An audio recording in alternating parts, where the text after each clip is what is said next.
Hello everybody. So look at who just came out with a Halo semuanya. Jadi lihatlah siapa yang baru saja mengeluarkan pernyataan tentang kebebasan berbicara. Anda menebaknya, mungkin dari judul video ini.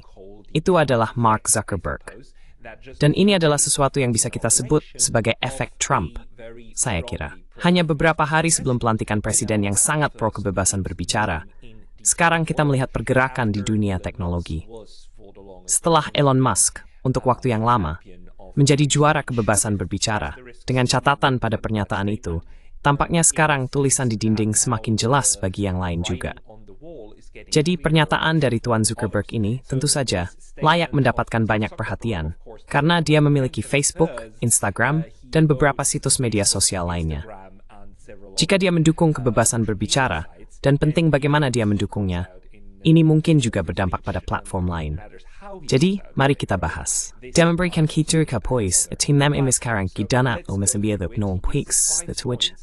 He is now intending to loosen the screws. Hey everyone, I want to talk about something important. Hai semuanya. Saya ingin membicarakan sesuatu yang penting hari ini, karena sudah saatnya kita kembali ke akar kita tentang kebebasan berekspresi di Facebook dan Instagram. Saya mulai membangun media sosial untuk memberikan suara kepada orang-orang. Saya memberikan pidato di Georgetown 5 tahun lalu tentang pentingnya melindungi kebebasan berekspresi, dan saya masih percaya akan hal ini hingga hari ini. Namun, banyak yang telah terjadi selama beberapa tahun terakhir. Ada major ways and potential race know your path online. Pemerintah is ignored for growing in solid smith like. Legacy media have pushed to censor more and more.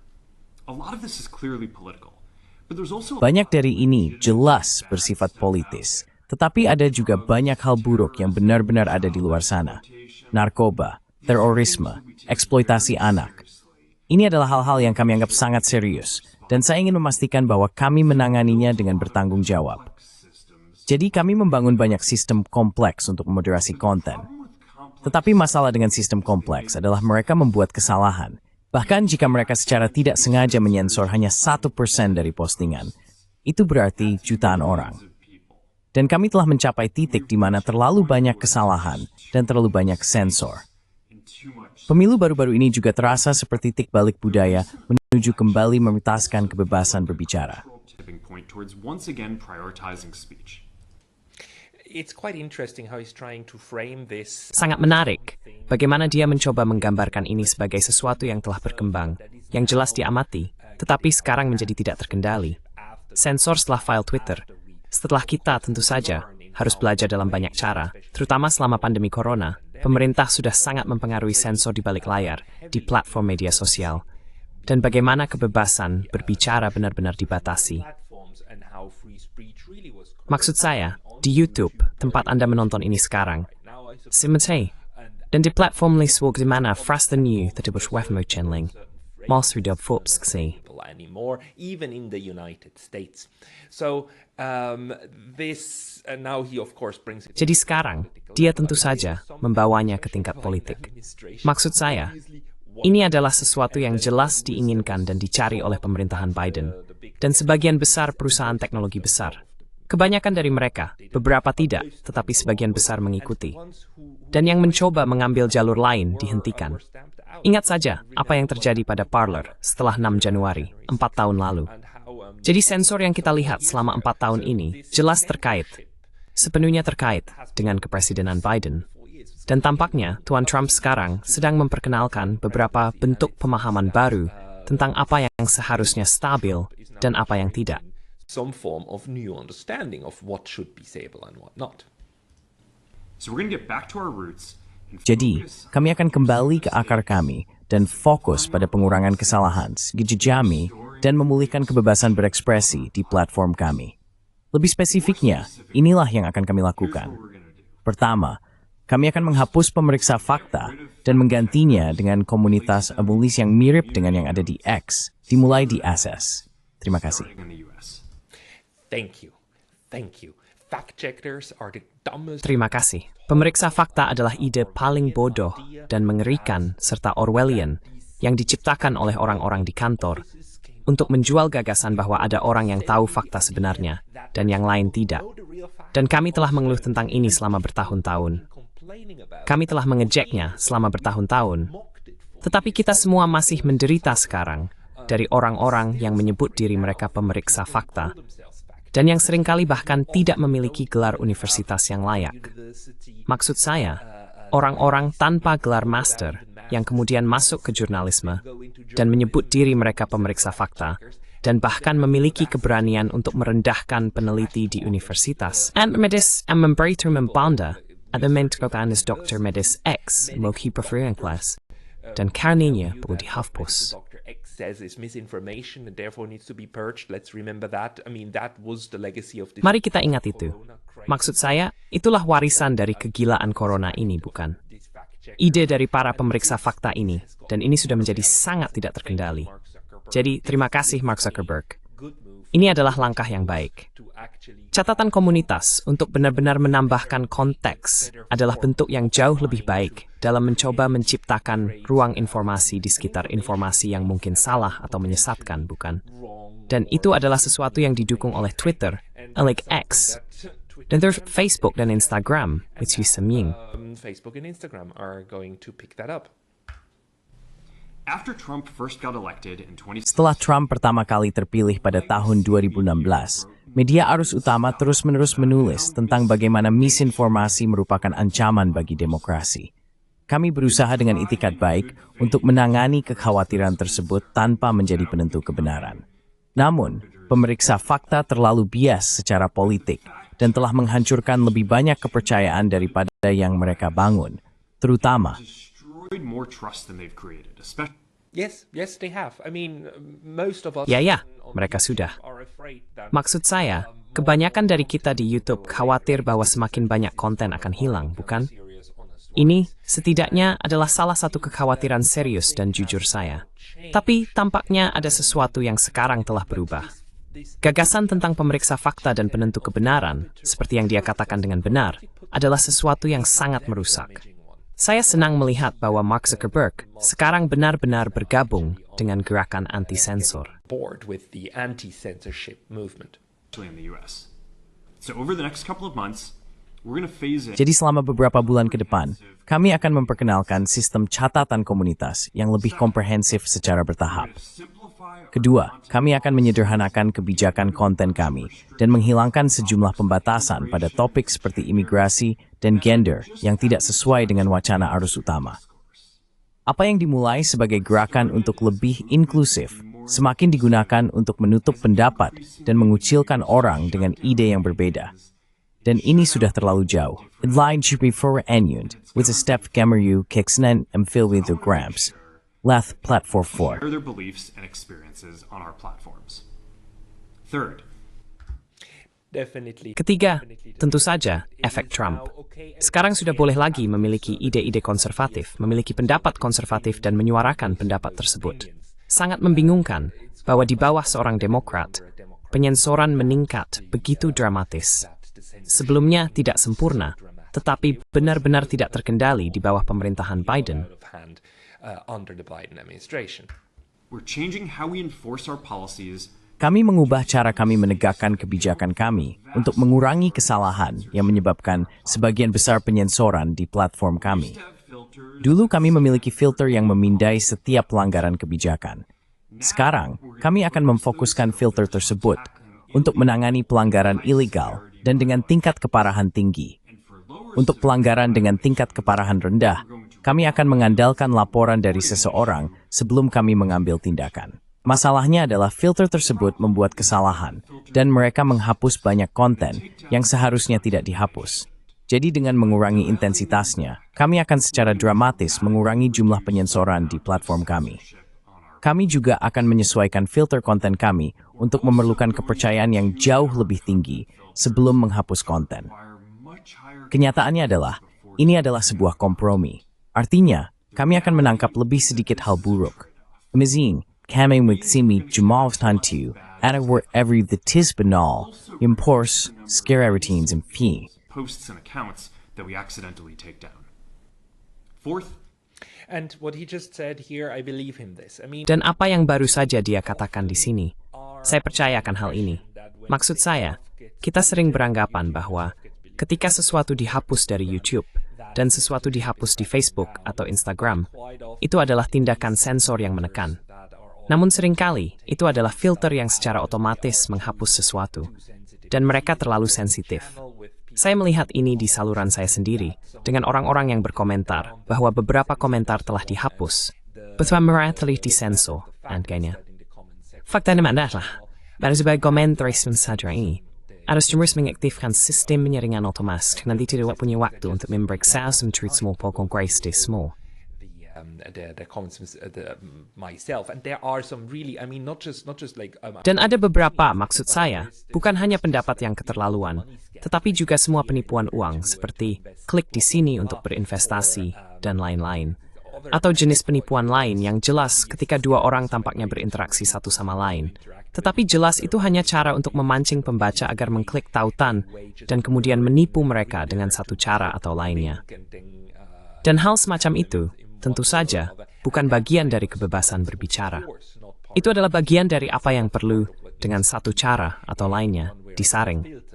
Tetapi jelas, Facebook dan banyak perusahaan seperti yang kita semua alami telah sangat membatasi hal ini, sehingga kemudian juga merambah ke dalam pidato politik, apa yang bisa dikatakan dan apa yang tidak. Political speech, what is sayable and what is not, and certain words are just out of the question, although kata-kata tertentu memang tidak bisa diperdebatkan, meskipun di Amerika Serikat kata-kata tersebut akan dilindungi oleh kebebasan berbicara.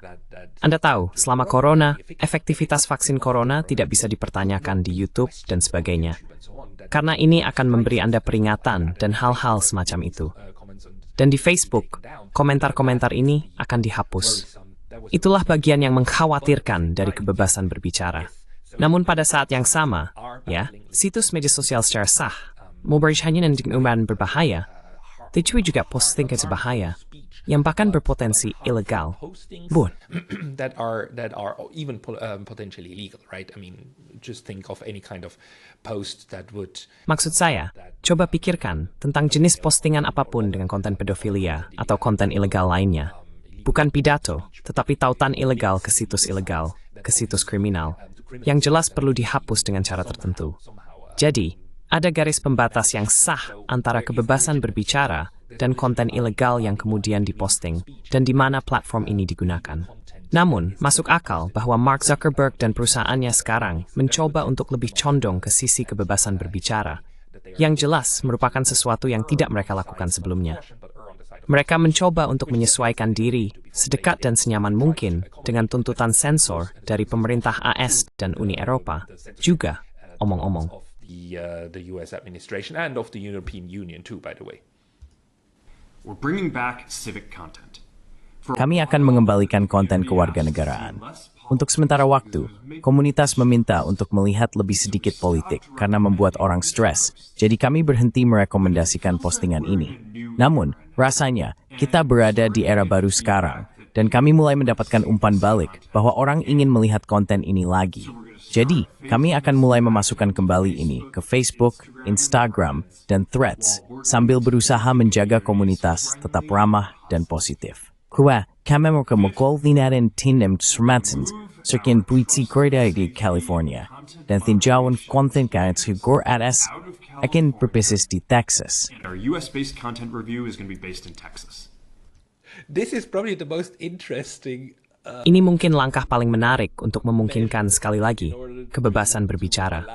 Maksud saya, secara fisik memindahkan tim moderasi konten dari California dan menempatkan mereka di Texas, mengeluarkan mereka dari negara bagian yang liberal dan menempatkan mereka ke dalamnya, negara bagian yang lebih atau kurang terkenal, konservatif. Jumlah orang, jenis karyawan yang mereka inginkan, seharusnya tidak mewakili California yang liberal, tetapi Texas yang konservatif. Ini cukup membingungkan. Dan saya bertanya-tanya, apakah akan melitani ketika seorang Demokrat masuk ke Gedung Putih? Apakah mereka akan membalikkan itu? Tapi mereka dengan apa yang dia katakan. But let's listen to what he has to say. As we work to promote free expression, Saat kami berupaya mempromosikan kebebasan berekspresi, saya pikir ini akan membantu kami membangun kepercayaan untuk melakukan pekerjaan ini di tempat-tempat di mana ada kekhawatiran yang lebih sedikit tentang bias tim kami.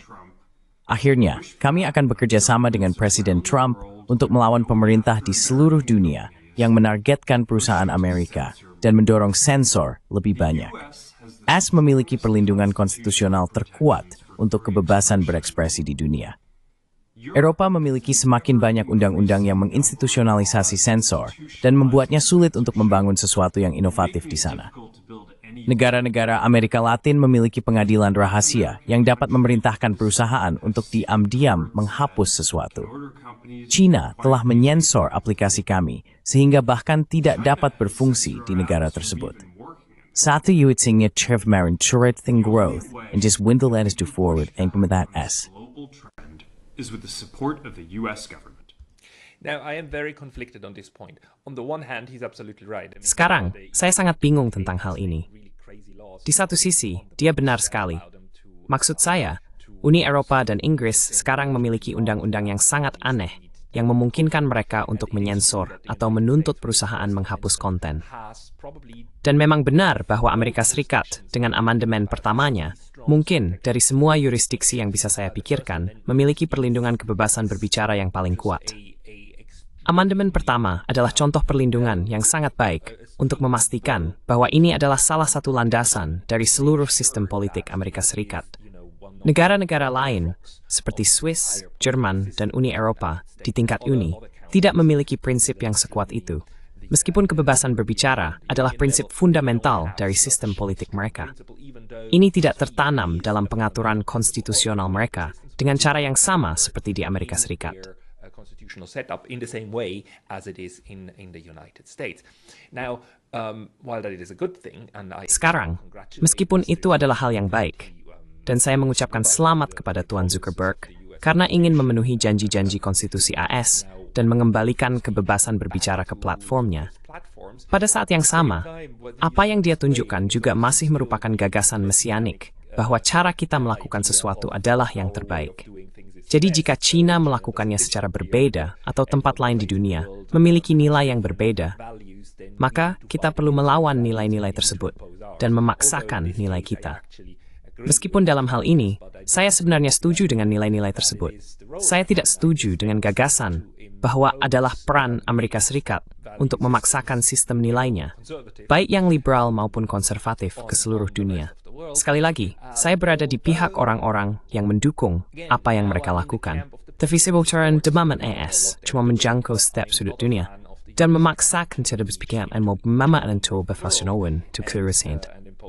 Tapi baiklah, Ibu Lisa Throat. But all right, let's continue. And that's why it's been so difficult over the past 4 years. Dan itulah mengapa selama 4 tahun terakhir sangat sulit ketika bahkan pemerintah AS mendorong sensor. Dengan menargetkan kami dan perusahaan Amerika lainnya, hal ini telah memberanikan pemerintah lain untuk melangkah lebih jauh. Namun sekarang kami memiliki kesempatan untuk memulihkan kebebasan berekspresi, dan saya bersemangat untuk mengambilnya. Ini akan memakan waktu untuk melakukannya dengan benar. Dan ini adalah sistem yang kompleks. Mereka tidak akan pernah sempurna. Masih ada banyak hal ilegal yang harus kita kerjakan dengan sangat keras untuk dihapus. Namun intinya adalah bahwa setelah bertahun-tahun pekerjaan moderasi konten kami berfokus terutama pada penghapusan konten, sekarang saatnya untuk fokus pada pengurangan kesalahan, menyederhanakan sistem kami, dan kembali ke akar kami tentang memberikan suara kepada orang-orang. Saya menantikan babak berikutnya. Tetap baik di luar sana. Danashkan and dispute in Larry chapter 4. Next chapter. Stay good out there, and more to come soon. Make no mistake. I mean, he built Facebook and Jangan salah paham. Maksud saya, dia membangun Facebook dan mengakuisisi Instagram bukan untuk menjadi juara kebebasan berbicara, tetapi untuk menghasilkan banyak uang, bukan. Media sosial adalah banyak uang, dan ya, dia menjadi miliarder karenanya. Namun pada saat yang sama, yang kita lihat selama beberapa tahun terakhir adalah spiral peningkatan sensor yang terus-menerus, karena itu berasal dari tingkat politik. Itu secara politis menguntungkan, dan secara politis dituntut dari perusahaan-perusahaan ini pada akhirnya. Apa yang diajarkan 4 atau 5 tahun terakhir, terutama melalui COVID, kepada kita adalah bahwa ketika kita berpikir bahwa kekuatan negara sekarang berkurang karena banyak kekuatan terletak pada perusahaan dan teknologi, serta uang besar dan keuangan besar dan segalanya yang besar, itu sebenarnya tidak benar. Big everything, that's not actually true. Ultimate power still rests. Kekuasaan tertinggi masih berada di tangan pemerintah. Ketika mereka memutuskan untuk menindak, mereka dapat melakukan kerusakan ekstrem.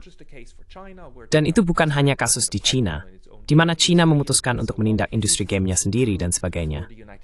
Ini juga berlaku untuk Amerika Serikat dan Eropa. Jadi, para pengambil keputusan politik masih bisa merusak industri mereka sendiri. Ketika mereka mengancam untuk campur tangan, perusahaan-perusahaan ini masih mengikuti aturan. Kita telah melihat Facebook dan Instagram mengikuti aturan. Kita telah melihat Twitter mengikuti aturan.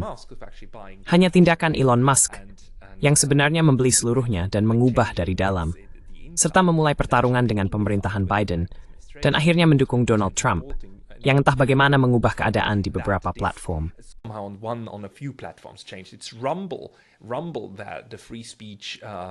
Rumble, platform video kebebasan berbicara, sedang memulai pertarungan dan sebenarnya harus menghadapi konsekuensinya dan meninggalkan Prancis misalnya. Dan saya pikir mereka juga diblokir sekarang di Brasil. Maksud saya, ini adalah sesuatu yang saya pikir. Saya pikir mereka diblokir di Brasil. Saya tidak yakin lagi. Tetapi pemerintah dapat memblokir situs media sosial ini pada tingkat IP, dan kemudian Anda tidak dapat mengaksesnya lagi. Dan kita telah melihat itu juga terjadi di Uni Eropa, yang memblokir RT dan Sputnik dan sebagainya. Jadi, kekuatan negara untuk tidak hanya membentuk, tetapi benar-benar mengatur dan mengendalikan ruang informasi masih sangat besar. Dan fakta bahwa dia sekarang menjadi produk sebelum Donald Trump bahkan masuk, mengambil langkah-langkah dan sebenarnya mengatakan seperti, lihat, kami akan bekerja dengan pemerintahan Trump. Saying like, look, we are going to work with the Trump administration is it's the same pattern, right? Ini pola yang sama, bukan? Ini adalah pola di mana perusahaan teknologi sebenarnya menjadi perpanjangan dari keinginan pemerintah. Yang harus saya katakan juga menimbulkan pertanyaan. Keinginan pemerintah apalagi yang mereka penuhi, seperti termasuk pintu belakang ini. Termasuk memata-matai dan perangkat lunak untuk memastikan bahwa percakapan yang seharusnya pribadi sebenarnya tidak pribadi, sehingga CIA dan lembaga 3 huruf lainnya yang menginginkan akses ke informasi tertentu, baik yang teragregasi atau terperinci, memiliki akses ke sana. Kita tidak tahu, tetapi satu hal yang jelas, jika pemerintah memerintahkannya, perusahaan-perusahaan ini akan mengikuti, karena pada akhirnya tujuan mereka adalah menghasilkan uang. Dan mereka akan mengikuti arus saat ini.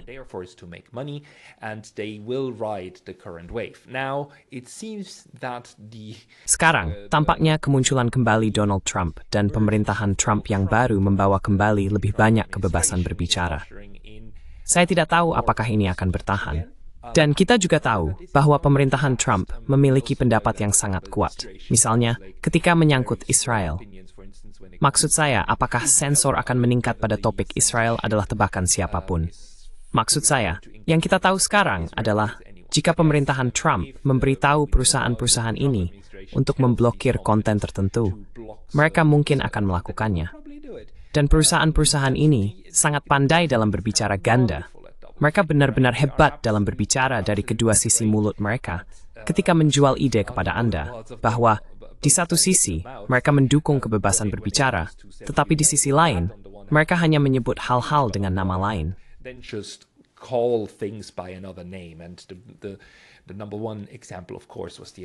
Dan contoh nomor satu, tentu saja, adalah seluruh gagasan berita palsu dan pemeriksa fakta. Facebook dan Instagram berpura-pura bahwa mereka mendorong kebebasan berbicara, tetapi mereka bekerja dengan pemeriksa fakta yang terpercaya. Sekarang, ini secara umum mulai menghilang. Ini adalah perkembangan yang positif. Secara keseluruhan, ini sama sekali tidak berarti bahwa kita sudah keluar dari masalah kompleks sensor militer industri atau kompleks sensor medis industri. Masih harus bisa merisak seberapa jauh itu kaos kebebasan berbicara semua wakenwalan. Kau juga bisa melihat apa imnon as the grants the Yesnitap Padang and Rupa. Actually impact the Europeans and the Brits and as he said the Chinese. I mean, this is Dan seperti yang dia katakan, orang Tiongkok, maksud saya, adalah gila untuk berpikir bahwa pemerintahan Trump bisa entah bagaimana memberlakukan aturan kebebasan berbicara di Tiongkok karena, sekali lagi, Tiongkok dan sekarang Rusia juga, dalam banyak hal memiliki kedaulatan digital, dalam arti bahwa mereka memiliki perusahaan mereka sendiri. Orang Eropa sangat bergantung pada Facebook, Instagram, Twitter, YouTube, dan sebagainya. Mereka bekerja dengan kerangka peraturan yang sangat mirip dalam proses pengambilan keputusan transatlantik ini. Tetapi, secara keseluruhan, sekarang dengan Facebook menjadi perusahaan kedua, Facebook dan Instagram, setelah Twitter di bawah Elon Musk, yang mendukung kebebasan berbicara, sudah merupakan sesuatu yang menggembirakan dan memberi harapan. Mari kita lihat kemana arahnya. Terima kasih atas perhatian Anda. See where it goes. Thank you for your attention.